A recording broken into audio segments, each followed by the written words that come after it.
నమస్తే. Welcome to our channel. ప్రస్తుతం మనతో పాటు సీనియర్ జర్నలిస్ట్ కిరణ్ పోల్దాస్ గారు ఉన్నారు. నమస్తే సార్. నమస్తే అండి. సార్, నరేంద్ర మోడీ గారు ఏదైతే ఢిల్లీలో సంక్రాంతి ఈవెంట్ జరిపించారో అక్కడ చిరంజీవి గారిని, పివి సింధు ఇలా చాలా మంది వెళ్లారు. ఎస్పెషల్లీ చిరంజీవి గారి గురించి మళ్ళీ ఒక టాక్ వైరల్ అవుతోంది. అది ఎంతవరకు నిజమని తెలుసుకోవడానికే నా ఈ క్వశ్చన్ అన్నమాట. సో సెంట్రల్ మినిస్టర్ అయ్యే ఛాన్సెస్ ఉన్నాయి అని అనేసి అంటున్నారు చిరంజీవి గారు. నిజమేనా? అంటే మధ్యలో ఒకసారి ఇదే డిస్కషన్ నడిచినప్పుడు నేను మిమ్మల్ని ఇదే క్వశ్చన్ అడిగాను.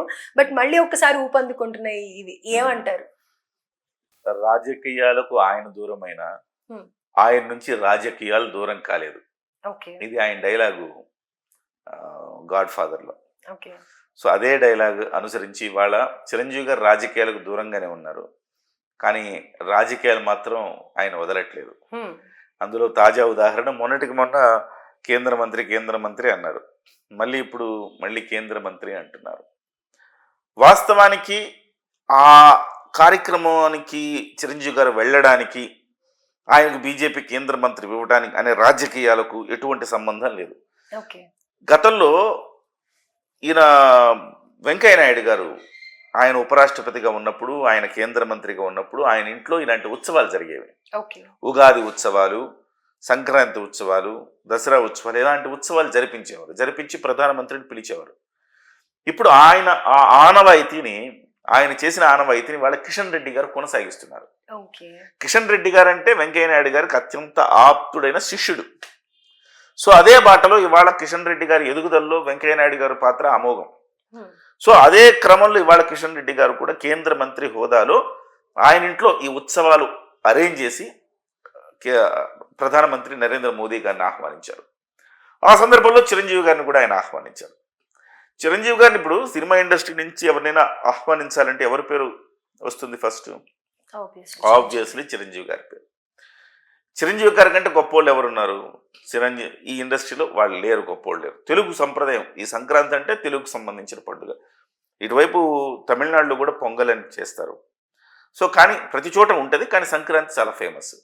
ఈ సంక్రాంతికి చిరంజీవి గారిని పిలవటము, నరేంద్ర మోదీ గారితో పాటు ఆయన జ్యోతి ప్రజ్వలన చేయటము, ఆయన పక్కనే ఈయన కూడా ఆసీనులు అవ్వటం, ఇవన్నీ కూడా అనుమానాలకు తావిచ్చినాయి. అంటే ఒక ఎక్స్పెక్టేషన్స్, ఓహో మళ్ళీ ఈయన కేంద్ర మంత్రిగా చేస్తారని. కానీ ఆయన చూడనివి ఏమున్నాయి ప్రియాంక గారు? చాలా శిఖరాలు చూశాడు, పల్లాలు చూశాడు. ఎత్తు పల్లాలు ఆయన చూడనివి ఏమీ లేవు. కేంద్ర మంత్రి అయ్యాడు, రాజ్యసభకు ఎంపికయ్యాడు, అలాగే అసెంబ్లీకి ఎంపికయ్యాడు. ఇవన్నీ రాజకీయాలు ఆయన చూడాల్సింది చూసేశారు. ఒక ముఖ్యమంత్రి చూడలేదు అంతే ఆయన. అయితే ఇప్పుడు చాలా మంది అనుకుంటున్నట్టుగా ఆయన కేంద్ర మంత్రి ఇస్తారంటే ఆయన చూసేసాడు కదా ఆల్రెడీ. కొత్తగా కేంద్ర మంత్రి ఇవ్వడం ఏముంటుంది? ఆయనకి అది కిక్ ఇవ్వదు. పోనీ చాలా మంది అనుకుంటున్నారు పవన్ కళ్యాణ్ గారు అంతిమ లక్ష్యం వాళ్ళ అన్నయ్య గారిని ముఖ్యమంత్రి స్థానంలో కూర్చోబెట్టడమే అంటున్నారు. కానీ రొచ్చు రాజకీయాలు నాకు పడవు, నేను రాలేను అని అన్నారు. మరి రొచ్చు రాజకీయాలు పడనప్పుడు ముఖ్యమంత్రి స్థానంలో కూర్చుంటే మళ్ళీ రొచ్చు రాజకీయాల్లోకి రావాల్సిందే కదా. సో ఆ రకంగా కూడా ఆయన ముఖ్యమంత్రి పదవిని తీసుకోడు చెప్పినా కానీ. ఇక ఇంకేదైనా ఆప్షన్ అంటే మూడవది గవర్నర్ అంటున్నారు. గవర్నర్ పదవి చాలా చాలా చిన్న కూడా వస్తుంది. గవర్నర్ పదవి సుదీర్ఘకాలం పార్టీలో సేవలు అందిస్తే ఆటోమేటిక్ గా వాళ్ళని ఏదో ఒక ప్రాంతానికి గవర్నర్ గా నియమిస్తున్నారు.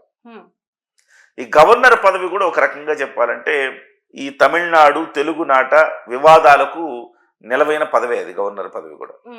సో అది కూడా చిరంజీవి గారికి చిన్న పదవే అని నా ఉద్దేశం. లాస్ట్ గా అసలు పొలిటికల్ ఎంట్రీ ఇస్తారా చిరంజీవి గారు? చిరంజీవి గారు పొలిటికల్ ఎంట్రీ ఇవ్వకపోవచ్చు, కానీ అంతకు మించిన స్థానం ఆయనకు లభించవచ్చు అని ఢిల్లీ వర్గాల నుంచి సమాచారం అందుతోంది. మీరు ఇంకా క్యూరియాసిటీ పెంచుతున్నారే తప్ప ఎక్కడ మమ్మల్ని ఓకే ఇదేమన్నా వస్తుందేమో అని ఇవాళ కామ్ డౌన్ చేయట్లేదు. చాలా కాలంగా మనం చూస్తూ ఉన్నాం, మనకి రాజ్యాంగబద్ధ పదవుల్లో అత్యున్నత పదవి రాష్ట్రపతి, ఆ తర్వాత పదవి ఉపరాష్ట్రపతి. ఈ రెండు పదవులు ఎక్కువగా అవతల వాళ్ళకి వెళుతూ ఉంటాయి, నార్త్ సైడ్ వెళ్తుంటాయి. సౌత్ సైడ్ అంటే చాలా తక్కువ అనే చెప్పాలి. మన సౌత్ సైడు మనకి రాజకీయాలకు అతీతంగా అబ్దుల్ కలాం గారికి ఇచ్చారు, రాజకీయాలకు అతీతంగా. సో ఆ తర్వాత రాజకీయాలకు అతీతంగా ఉపరాష్ట్రపతిగా ఈయన చేశారు. ఎవరిని? మన వెంకయ్య నాయుడు గారిని. కానీ ఆయన రాజకీయ నాయకుడు. రాజకీయాలకు అతీతంగా ఎవరిని ఇప్పటి వరకు అలాంటి పదవులకు ఎన్నుకున్నది లేదు, ఒక అబ్దుల్ కలాం తప్ప. అది కూడా అబ్దుల్ కలాం గారు సైంటిస్ట్ రంగం, ఓకే. కళల రంగం నుంచి ఒక్కళ్ళను కూడా చేయరా. ఇవాళ ఒక పెద్ద వార్త ఏంటి ఢిల్లీలో అంటే, చిరంజీవి గారిని ఉపరాష్ట్రపతి చేసే అవకాశాలు ఉన్నాయి ఓ అనేది ఒక వార్త వస్తుంది. ఓకే. సో రాష్ట్రపతికి ఛాన్సు లేకపోయినా ఉపరాష్ట్రపతిగా చిరంజీవి గారిని చేసే అవకాశాలు ఉన్నాయని ఆ రకమైన ప్రతిపాదన బీజేపీ వద్ద ఉంది అని చెప్తున్నారు. ఓకే. మీరు అనుకోవచ్చు ఎందుకు చిరంజీవి గారికి ఇవ్వాలి. చిరంజీవి అంటే తెలుగునాట ఇవాళ ఒక power house, exactly mega star. ఆయన తనయుడేమో గ్లోబల్ స్టారు, ఆయన తమ్ముడేమో డిప్యూటీ చీఫ్ మినిస్టరు, కేంద్ర ప్రభుత్వం ఇవాళ రావటానికి కారణమైన వ్యక్తి. ఇంకొక తమ్ముడేమో రేపో మాపు మంత్రిగా బాధ్యతలు తీసుకోబోతున్నాడు. కానీ అది ఒక పర్సన్ గా ఆయనకి అవి ఎలా అదే అదే నేను అంటున్నాను. మెగా ఫ్యామిలీకి ఇవాళ తెలుగు రాష్ట్రాల్లో చాలా పెద్ద ఎత్తున ఫ్యాన్ ఫాలోయింగ్ ఉంది, ఆమోదం ఉంది, ప్రజామోదం ఉంది అని చెప్పాలి. ఈ ప్రజామోదం ఉన్న చిరంజీవి లాంటి వాళ్ళని ఈ రకమైన పదవికి తీసుకోగలిగితే బీజేపీ పట్ల ఒక సానుకూలత వస్తుంది. రేపొద్దున బీజేపీ ఈ రెండు తెలుగు రాష్ట్రాల్లో బీజేపీ కాలు మోపాలి అంటే చిరంజీవి గారికి పదవి ఇవ్వటం ద్వారా వాళ్ళు దాన్ని క్యాష్ చేసుకోవచ్చు అని బీజేపీ లెక్కలు బీజేపీకి ఉంటాయి కదండి. ఇవాళ తెలంగాణలో కూడా బీజేపీ చాలా అగ్రెసివ్గా ఉంది. ఈ అగ్రెసివ్గా ఉండడంతో పాటు తెలుగు వాడికి ఉపరాష్ట్రపతి పదవి ఇస్తున్నాము అని అంటే కనుక తెలుగు వాళ్ళలో కూడా ఒక ఫీలింగ్ ఉంటుంది లోపల, డెఫినెట్గా బీజేపీకి సానుకూలంగా మారచ్చు. ఎస్పెషల్లీ ఏపీలో ఖచ్చితంగా పెద్ద ఎత్తున ప్రభావం చూపిస్తుంది. ఇది ఒక కృతజ్ఞతా భావం అంటారు కదా. ఇవాళ కేంద్రంలో ప్రభుత్వం నిలబడింది అంటే సాక్రిఫైస్, పవన్ కళ్యాణ్ గారు సాక్రిఫైస్ల మీద నిలబడింది. పవన్ కళ్యాణ్ గారు తనకిచ్చిన 25 సీట్లలో కూడా 20 ముందే బీజేపీ లేకపోతే నేను లేనన్నాడు. బీజేపీని కలుపుకోవలసిందే, తెలుగుదేశం పార్టీ, బీజేపీ, పవన్ కళ్యాణ్ ముగ్గురు కలవాల్సిందే పట్టుబట్టి ఇవాళ ఆ విజయం సాధించడానికి కారణం ఆయన. వీళ్ళిద్దరూ అటు ఇటు తలో దిక్కు చూస్తూ ఉంటే ఇద్దరిని కలిపి ఇక్కడ తీసుకొచ్చి ఓటు చీలనివ్వనని చెప్పి ఇటు ఒక సెటప్ చేసి బీజేపీకి ఇక్కడ ఏపీలో ఊపిరిలుదాడు. బీజేపీకి ఇవాళ ఒక 3 ఎంపీలు ఉన్నారన్నా, ఒక 6 ఎమ్మెల్యేలు ఉన్నారన్నా, ఒక మంత్రి ఉన్నాడన్నా, కారణం ఏంటి? పవన్ కళ్యాణ్ గారు ఇచ్చిన సీట్లు సాక్రిఫైస్ చేశాడు. బీజేపీ రావాలని మీరు కోరుకుంటున్నారు, కోరుకోవాలంటే మీరే సీట్లు వదులుకోవాలంటే ఎస్ నేను వదులుకుంటా అన్నాడు. అలా సాక్రిఫైస్ చేసి ఆయన చేసిన దానికి ప్రతిఫలం ఇవాళ కేంద్రంలో ప్రభుత్వం ఉంది.